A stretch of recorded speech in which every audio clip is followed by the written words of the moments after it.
Program berikut ini didanai oleh rekan dan mitra pelayanan dari Joyce Meyer Ministries. Saya lakukan banyak hal dalam rasa takut.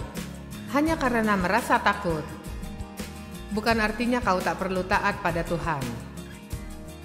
Aku takut, aku takut, aku takut. Ya, keberanian adalah langkah maju saat kau ketakutan.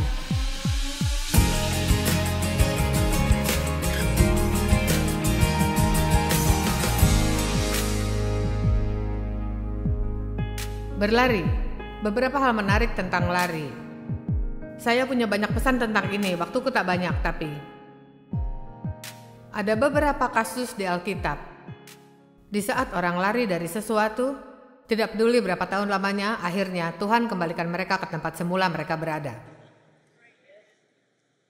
Musa lari dari Mesir. Dia menyimpang dari rencana Tuhan dan dia merasa bahwa Tuhan akan memakainya untuk bebaskan bangsa Israel. Kadang kau punya panggilan dalam hidupmu, tapi kau mendahului panggilan itu. Dan hasilnya jadi tidak baik. Jadi, pastikan kau dapat waktu Tuhan agar kau beri yang terbaik. Jadi, ia bunuh orang Mesir. Ada yang melihatnya, mulai menyalahkannya, ia akan laporkan Musa, maka Alkitab katakan jelas di Kisah Rasul 7:29. Dalam hal ini, saat dilaporkan, larilah Musa dan hidup merantau di tanah Midian, di mana ia memiliki 2 anak. 40 tahun. Butuh 40 tahun ada di padang gurun untuk menyiapkan dengan yang Tuhan ingin ia buat. Semua orang ingin lakukan untuk Tuhan. Tapi saya tanya, siapa di sini yang mau lakukan persiapan bertahun-tahun?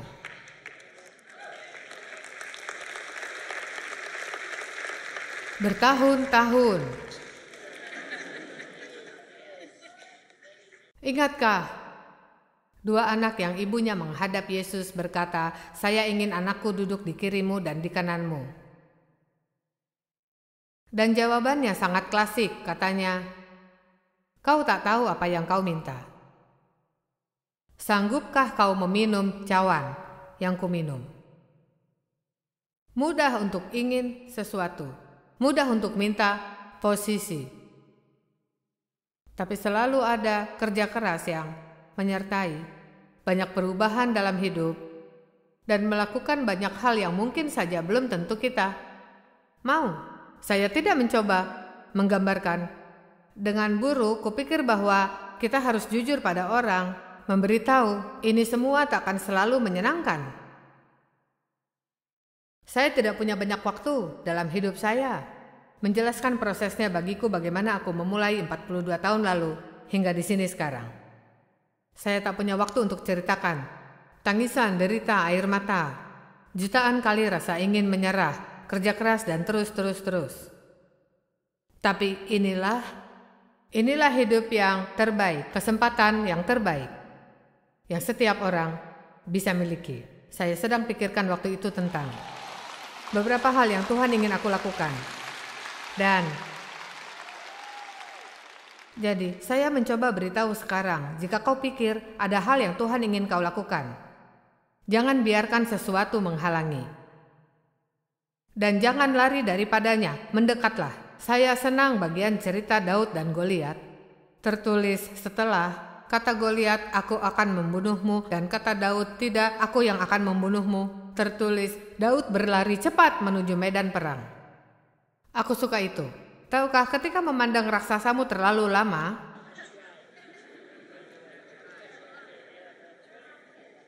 jika kau pandang terlalu lama, kau terlalu takut menghadapinya.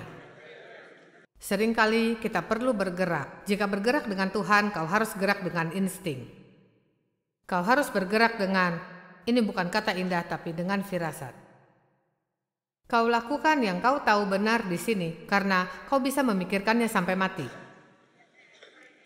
Ada orang-orang di sini yang belum lakukan yang Tuhan siapkan untuk kau lakukan, karena kau terlalu memikirkannya, terlalu memikirkan pengorbananmu, terlalu memikirkan apa yang orang lain akan katakan.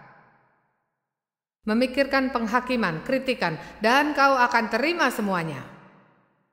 Bahkan lebih jika kerja untuk Tuhan, tapi sebanding.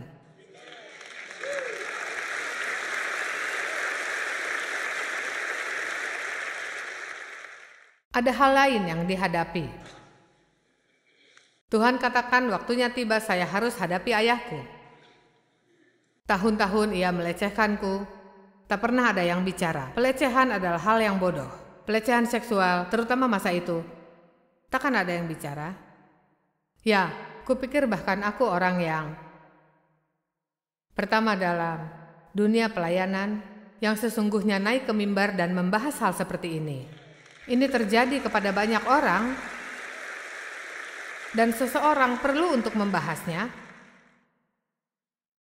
Dan saya senang saya lakukan, tapi saya tak pernah menghadapi ayahku. Saya tak pernah bilang kita harus bicarakan perbuatanmu.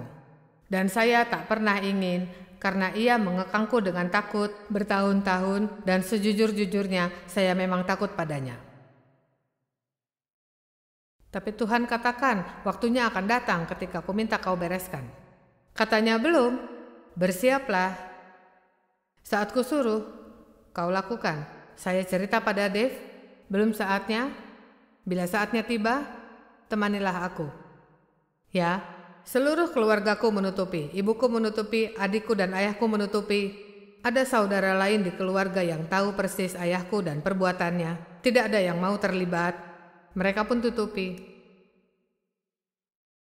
Satu saat Tuhan berkata, sekarang saya tak punya waktu memikirkannya, dan jika ada, saya masih duduk di sana memikirkannya. Saya pergi dan duduk di lantai persis di depannya dan saya bilang, saatnya bicarakan perbuatanmu padaku. Oh Tuhan, dia jadi terlihat begitu bingung. Ibuku mondar-mandir, lari-lari dari satu ruangan ke ruangan lain. Kau tahu, orang jadi nyaman bersembunyi dari masalah. Jadi, kataku perbuatanmu salah, itu sangat menyakitiku. Tapi Tuhan memakaiku sekarang. Kataku satu hal yang ingin kukatakan. Saya akan ada di program televisi dan kuceritakan hal-hal yang terjadi padaku.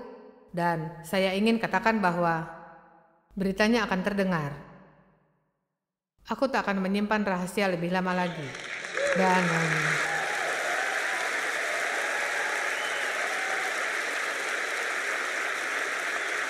kau tahu cerita pendeknya. Saat dia berusia 83 saya memimpinnya pada Tuhan dan kubaptis. Semua berakhir baik. Oke. Saya dulu lakukan banyak hal dengan takut. Hanya karena merasa takut. Bukan berarti kau tak perlu taat pada Tuhan. Aku takut, aku takut, aku takut. Ya, keberanian adalah langkah maju saat kau ketakutan. Hadapi takutmu. Jangan lari dari sesuatu hanya karena kau takut. Itulah saat justru kau mendekat. Jadi kau tidak lari darinya sepanjang hidupmu. Ayo, mari katakan lagi. Ketika takut sesuatu, justru saatnya kau harus mendekat. Selesaikanlah, karena jika tidak, kau akan lari darinya sepanjang hidupmu. Apakah ada yang harus berurusan dengan masalah di hidupmu? Siapa di sini yang punya seseorang yang memanfaatkanmu terlalu lama? Ini waktunya mengkonfrontasi.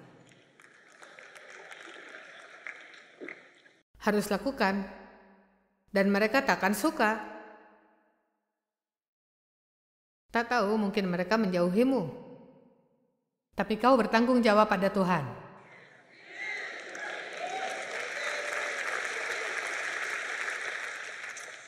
Kita harus belajar jika ingin mendapat terobosan, kita harus singkirkan beberapa hal. Kisah Rasul 2:8-5. Setelah kami selamat di pantai, kami tahu daratan itu adalah Pulau Malta. Penduduk pulau itu bersikap sangat ramah dan melayani. Mereka menyalakan api, mengajak kami ke situ karena mulai hujan dan dingin. Ketika Paulus memungut seberkas ranting dan letakkan di atas api, seekor ular yang berbisa keluar akibat panas dan melilitkan tubuhnya ke tangan Paulus. Ketika orang melihat ular terpaut di tangannya, mereka mulai bicara satu sama lain, tentu saja orang ini pembunuh. Meski ia luput dari laut, Sang Dewi Keadilan tak izinkan ia hidup, karena yang mereka selalu lihat adalah ketika ular gigit seseorang, ia mati.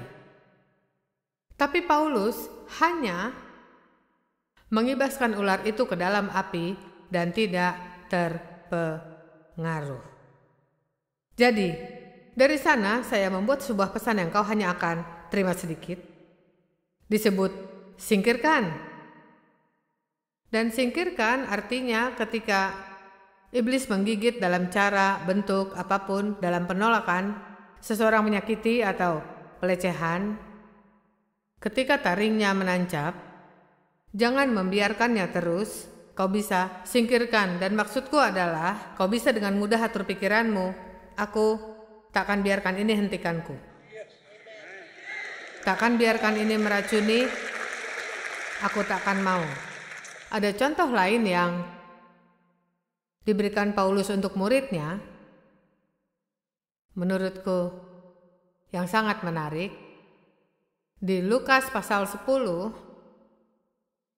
ayat 10, 11, 16, apapun kota yang kau masuki, mereka tak menerimamu. Pergilah ke jalan, katakan, debu kotamu yang melekat pada kaki kami kebaskan. Di satu terjemahan singkirkan, dalam protes melawan segala ikatan. Maka ingatlah ini, kerajaan Allah dekat denganmu dan kamu menolaknya. Orang yang mendengarkanmu mendengarkanku, dan mereka yang menolakmu menolakku, dan yang menolakku menolak Bapakku di surga yang mengutusku. Nah, lihat kenyataan. Lihat saya dan hadapi fakta. Apapun perbuatanmu, sesulit apapun kau coba, sebaik apapun dirimu, tak semua orang menyukaimu.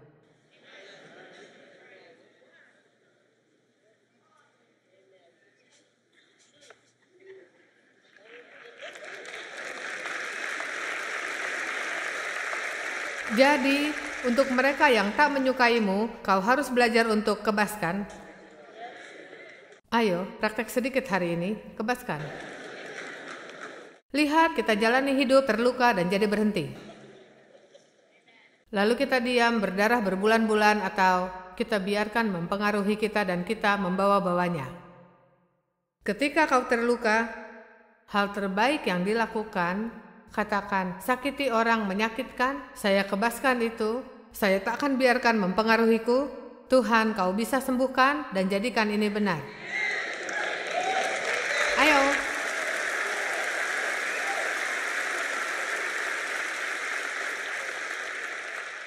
Saya bertanya-tanya berapa banyak di sini yang telah ditolak beberapa kali, dan itu menyakitkan, dan sekarang kau tidak bahkan ingin keluar dan hidup seperti yang kau inginkan karena kau biarkan takut atas penolakan mengontrolmu. Nah, tahukah, mereka menolak Yesus dan ia berhasil. Ia bilang, ketika orang menolakmu, mereka menolakku. Jadi sungguh, jika aku mencoba tolong seseorang dan ditolak, mereka tidak menolakku, mereka menolak yang mengirimku. Jangan biarkan takut akan orang tidak menerimamu mengontrol hidupmu. Kau takkan miliki terobosan yang Tuhan sediakan untukmu jika kau terlalu peduli dengan yang orang pikirkan, hingga kau jadi membeku ketakutan. Yeah!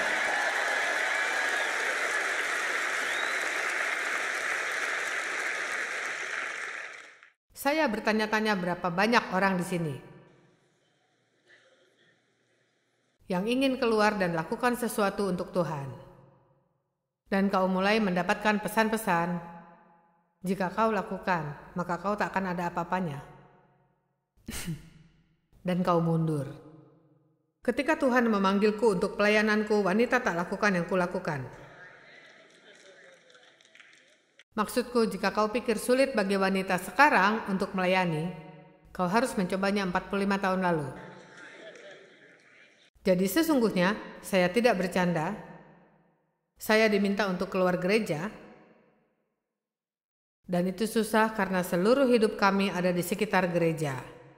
Kehidupan sosial, anak-anak sekolah di sana, semuanya. Ketika saya membuat keputusan ini tidak hanya ditujukan untukku tapi juga untuk anakku. Dan ini juga sulit untuk mereka juga. Banyak orang kehilangan persahabatan. Mereka berpikir saya sudah gila. Dan kau tahu, orang tidak mau berhubungan dengan siapapun yang akan dikucilkan, yang terlihat tidak normal sepenuhnya. Ya, tahukah, saya normal, tapi normal yang baru.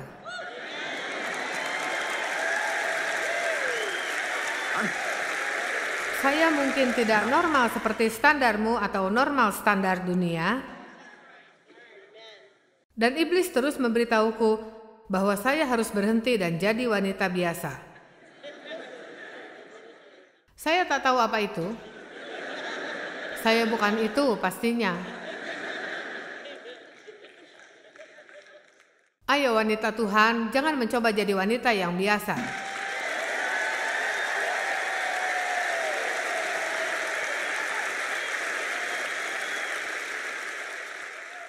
Jadilah orang yang Tuhan inginkan darimu. Orang bisa dipakai oleh setan. Bahkan mereka yang menyayangimu bisa dipakai oleh setan menghentikanmu dari tujuanmu. Jangan biarkan terjadi. Jangan bandingkan dirimu dengan orang lain. Siapa di sini yang mau jadi seperti orang lain? Jadi satu-satunya lebih unik dan lebih berharga.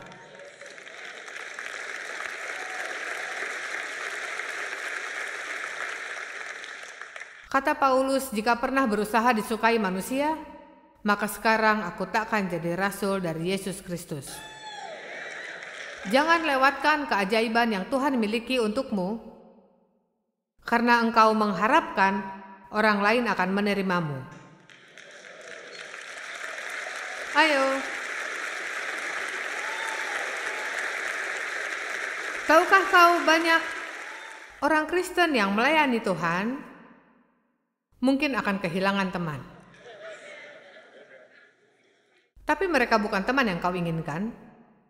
Mereka tidak akan ada untukmu ketika kau butuh. Jika seseorang memaksa kau merubah dirimu untuk dapat berteman dengannya, mereka bukan teman sejati. Lebih cepat kau singkirkan mereka, lebih baik untuk dirimu.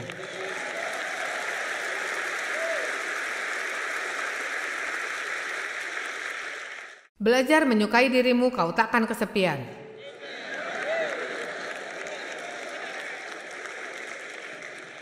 Saya senang menyendiri. Tentu saya akrab dengan diriku. Kebaskan tersinggung. Begitu seseorang menyinggung, katakan tidak. Marah, kelakuan buruk, keluhan, mengasihani diri. Lakukan seperti Paulus lakukan pada ular. Kebaskan. Ayo coba lagi. Jadi lihat, kita punya rahasia. Lain kali seseorang muncul di depanmu,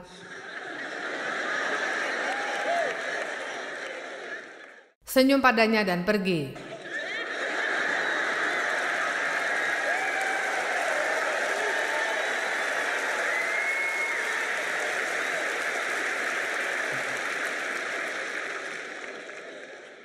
Kisah Rasul 7:20. Itulah saat-saat kritis ketika Musa lahir dan dia indah di mata Tuhan. 3 bulan ia dirawat di rumah bapaknya. Lalu ketika dia dibawa keluar untuk mati, putri Firaun melihat dan mengakuinya sebagai anak dan merawatnya sebagai anak. Musa berpendidikan dalam semua hikmat dan budaya Mesir dengan kekuasaan dan kekayaan. Ketika menginjak usia 40, ia mulai ingin kunjungi saudaranya yaitu bangsa Israel. Ia lihat salah satu diperlakukan tidak adil dan ia membela saudaranya itu dan membalasnya dengan menyerang dan membunuh orang Mesir.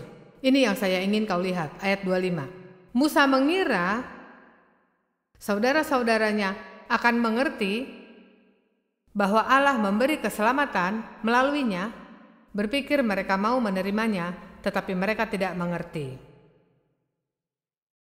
Kau tahu, saya berharap orang mengerti bahwa panggilanku mengajar. Saya tidak berharap orang untuk merasa pantas karena saya seorang perempuan. Saya sejujurnya hanya mencoba lakukan apa yang Tuhan sudah beri untuk saya. Bukan lain dari itu, saya bahkan tak tahu bahwa wanita tidak pantas berkhotbah sampai mereka memberitahu. Dan itu sudah terlambat, saya sudah lakukan.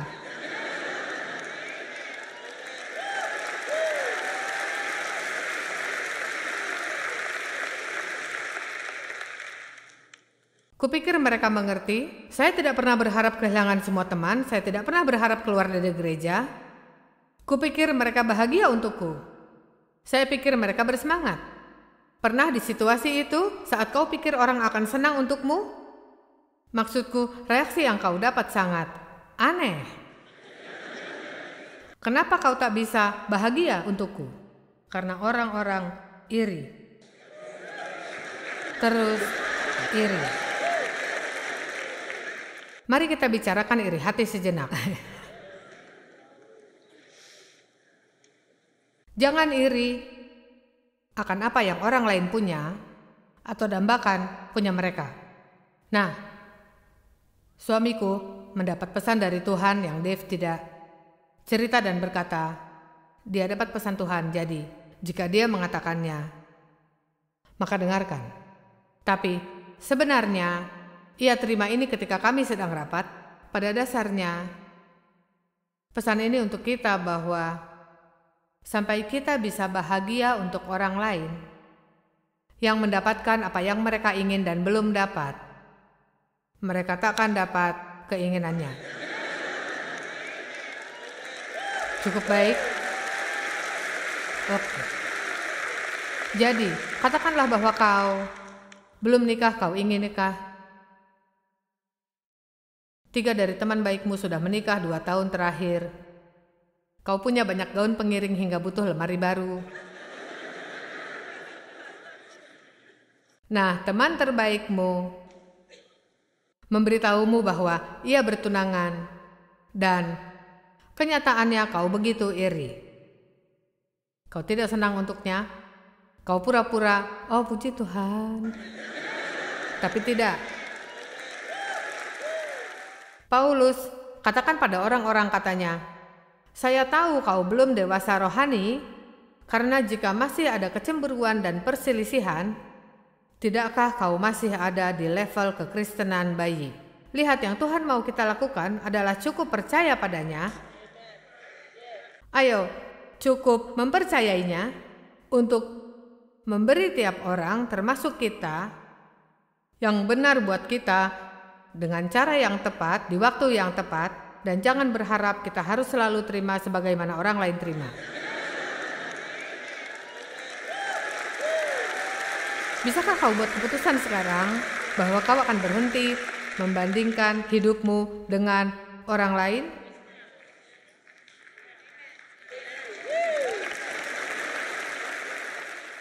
Kupikir berapa kali dalam sehari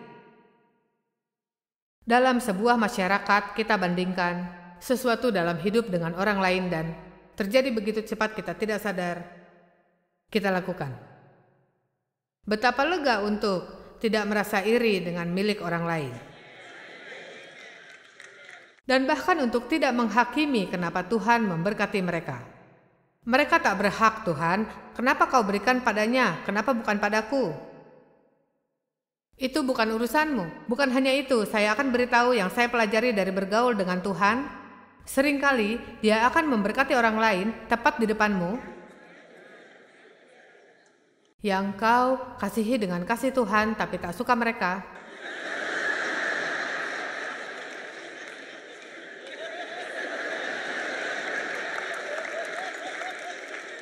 Baik sekali jika kau berkati salah satu anakku, itu hebat, tapi dia, kau tahu, seringkali Tuhan memberkati orang lain tepat di depanmu dan memberi kepada mereka yang kau mau, Ia akan cari seseorang yang menurutmu tak pantas menerima hanya untuk memeriksa sikapmu, melihat apa kau siap.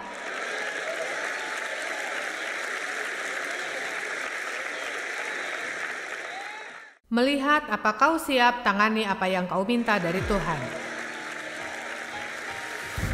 Saya akan mengakhiri ini dengan beberapa kata. Janganlah menjadi tiruan dari orang lain. Jadilah asli sebagaimana kau diciptakan.